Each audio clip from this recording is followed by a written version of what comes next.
తెలంగాణలో పంచాయతీ ఎన్నికల సందడి కొనసాగుతోంది. తొలి విడత పంచాయతీ ఎన్నికలకు సంబంధించిన నామినేషన్ల స్వీకరణ ముగిసింది. 3 రోజులుగా నామినేషన్లు స్వీకరించారు.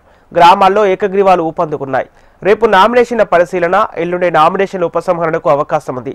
తొలి రోజు సర్పంచ్ పదవుల కోసం 3242 నామినేషన్లు, వార్డు సభ్యుల స్థానాలకు 1821 నామినేషన్లు దాఖలయ్యాయి.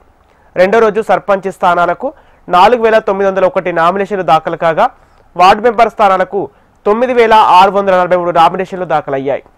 ఇక తొలి విడతలో 189 మండలాల్లోని 4236 సర్పంచ్ స్థానాలకు గాను 37440 వార్డు సభ్యుల స్థానాలకు ఎన్నికలు నిర్వహించనున్నారు. రేపటి నుంచి రెండో విడత పంచాయతీ ఎన్నికలకు నామినేషన్లు స్వీకరించనున్నారు. సర్పంచ్, వార్డు సభ్యుల పదవులకు అభ్యర్థుల నుంచి భారీ స్పందన లభించింది.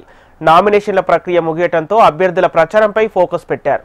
ఓటర్లను తమ వైపు ఆకర్షించేలా హామీలు ఇచ్చేందుకు ప్రత్యర్థులతో పోటీ పడుతున్నారు.